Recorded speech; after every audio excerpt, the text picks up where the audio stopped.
Existe uma decisão na sua vida financeira que, sozinha, tem mais impacto sobre o seu patrimônio do que escolher a melhor ação do ano, acertar o melhor fundo ou identificar uma grande oportunidade antes dos outros. E ainda assim, quase ninguém fala dela com a profundidade que deveria. Enquanto as conversas giram em torno de qual ativo comprar agora, a verdadeira decisão estrutural passa despercebida, silenciosa, mas absolutamente determinante. Se eu tivesse que apontar um único fator capaz de moldar o nível de risco que você vai enfrentar, a intensidade das quedas que você vai suportar e o retorno que você pode esperar ao longo das próximas décadas, não seria uma ação específica, não seria um setor promissor e também não seria nem mesmo o momento de entrada. Seria a sua alocação de ativos, o asset allocation. O problema é que a alocação parece simples demais, técnica demais, quase burocrática. Mas ela é o esqueleto da carteira. É o que define se você atravessa uma crise com serenidade ou se liquida posições no pior momento. É o que separa crescimento consistente de dependência de acertos pontuais. Nesse vídeo, eu vou organizar esse raciocínio de forma clara. Vou mostrar por que a alocação é estruturalmente mais importante do que acertar um bom investimento de vez em quando.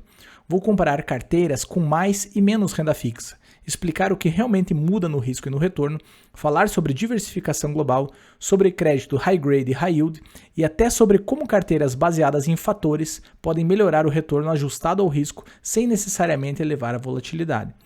Porque investir bem não começa escolhendo ativos, começa decidindo a proporção correta entre eles, e quase ninguém entende isso de verdade. Se você observar as conversas sobre investimentos, vai perceber um padrão recorrente. Em mesas de bar, em almoços de família, em reuniões entre empresários ou executivos, a discussão quase sempre gira em torno de ativos específicos. Você tem tal ação? Está comprado naquele setor? Esse fundo está rendendo bem? Tem Bitcoin na carteira? A narrativa dominante é do acerto pontual, como se investir fosse uma sequência de decisões isoladas bem-sucedidas. Esse foco excessivo no ativo individual cria uma distorção de percepção. Ele faz parecer que o sucesso financeiro depende de encontrar a próxima grande oportunidade, quando na prática, o que mais determina o resultado ao longo de décadas é a estrutura da carteira como um todo. Não é o ativo isolado que define o risco que você está assumindo, é o conjunto, é a proporção entre as partes. Uma carteira pode conter excelentes ativos e ainda assim estar estruturalmente mal desenhada. Pode ter boas empresas, bons fundos, bons títulos de crédito, mas se a distribuição entre renda fixa, renda variável, exposição internacional e risco de crédito não estiver alinhada ao seu objetivo e ao seu horizonte de tempo, o resultado tende a ser inconsistente e, em momentos de estresse, emocionalmente insustentável. Em 2008, por exemplo, durante a crise financeira global, muitos investidores não quebraram porque escolheram empresas ruins.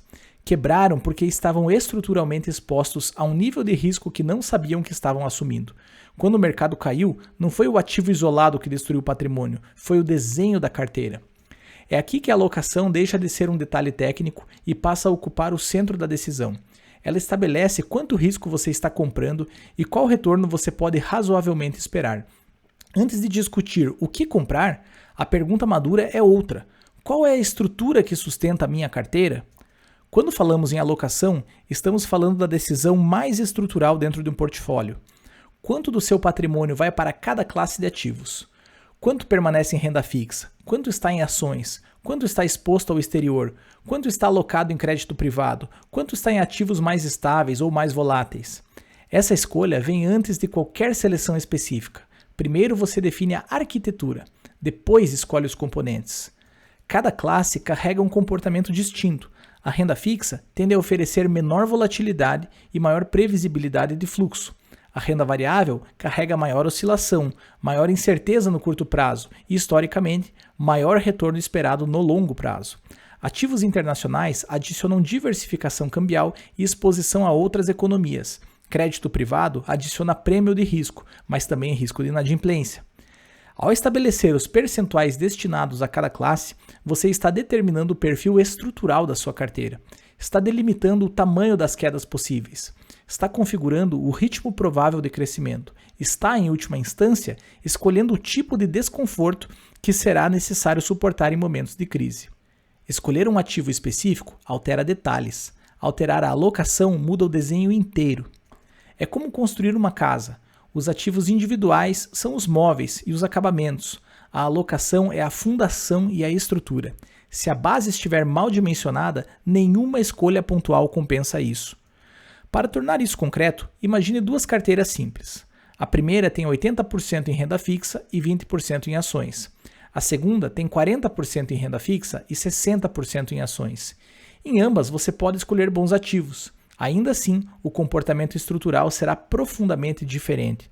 A carteira com 80% em renda fixa tende a oscilar menos. Em uma crise relevante, pode sofrer quedas, mas dificilmente enfrentará perdas profundas. O investidor que carrega essa estrutura normalmente lida com menos estresse emocional. Em contrapartida, o retorno esperado no longo prazo tende a ser mais moderado. Ele preserva melhor, mas cresce em ritmo mais lento. Já a carteira com 60% em ações tende a crescer mais ao longo das décadas, mas o caminho é mais volátil. Em crises globais, quedas de 2 dígitos começam a fazer parte da experiência. E não estamos falando de uma semana ruim, estamos falando de meses, às vezes mais de um ano, convivendo com patrimônio abaixo do pico anterior. O ponto central é simples, não estamos discutindo qual ação está dentro dos 60%. Estamos discutindo o peso da renda variável na estrutura total. É isso que altera a experiência do investidor. É isso que redefine o risco assumido. É isso que influencia o retorno que pode ser esperado de forma razoável. E aqui entra uma pergunta que poucos fazem com honestidade. Se a sua carteira cair 25% em um ano difícil, você continua investido com disciplina ou começa a desmontar o plano? A resposta deveria orientar sua alocação muito mais do que qualquer previsão macroeconômica. E a sofisticação não termina na divisão entre renda fixa e ações. Dentro da própria renda fixa existem níveis de risco muito diferentes. Não é a mesma coisa alocar majoritariamente em títulos de alta qualidade de crédito, high grade, e concentrar parte relevante do patrimônio em crédito privado de maior risco, buscando taxas mais elevadas, o chamado high yield. O high grade tende a oferecer maior previsibilidade e menor probabilidade de eventos extremos. O retorno é menor, mas sua função na carteira é estruturalmente estabilizadora.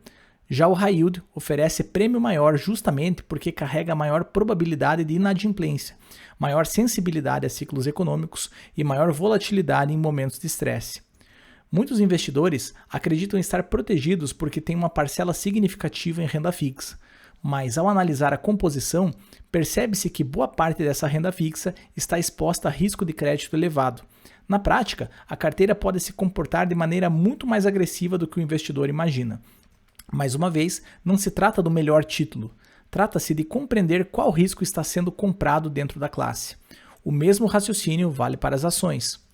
Ter várias empresas não significa estar verdadeiramente diversificado se todas estão concentradas em um único país. Uma carteira exclusivamente doméstica depende do mesmo ciclo econômico, do mesmo ambiente regulatório, do mesmo cenário político e da mesma moeda.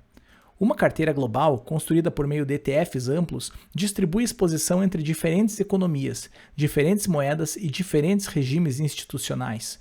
Isso não elimina a volatilidade, mas reduz o risco específico de concentração geográfica. E ainda existe um nível adicional de refinamento, a utilização de fatores de risco historicamente associados ao prêmio no longo prazo, como value, size, quality ou momentum. Aqui não estamos falando de apostar em uma empresa específica, mas de estruturar a exposição de forma sistemática para capturar esses prêmios de maneira diversificada. Isso é engenharia de portfólio, é buscar melhorar o retorno ajustado ao risco sem transformar a carteira em uma sequência de apostas. Perceba o padrão ao longo de tudo o que discutimos. Em nenhum momento o elemento central foi qual ativo comprar. O elemento central sempre foi a estrutura, a proporção, a arquitetura. Agora pense na última conversa que você teve sobre investimentos. Provavelmente alguém comentou sobre uma ação específica ou sobre um fundo que rendeu bem no último ano. Raramente alguém perguntou qual é a estrutura da carteira. Quanto de patrimônio está exposto a risco de mercado? Quanto está protegido por ativos mais estáveis? Quanto depende exclusivamente da economia de um único país? Essa distribuição é coerente com seus objetivos e com a sua capacidade real de suportar volatilidade sem comprometer o plano? Porque acertar uma ação pode melhorar um ano. Acertar a alocação melhora décadas. Quem constrói patrimônio de forma consistente não depende de sorte pontual. Depende de uma arquitetura sólida, pensada com racionalidade, alinhada a objetivos claros e sustentada por disciplina. Se você quiser estruturar essa arquitetura de forma completa, com método, critérios objetivos e lógica de longo prazo, eu aprofundo exatamente esse processo na minha formação, passo a passo, desde a definição de perfil até a construção prática da carteira. O link está na descrição. Porque no longo prazo, o que determina o seu resultado não é o ativo da moda, é a estrutura que você escolhe sustentar.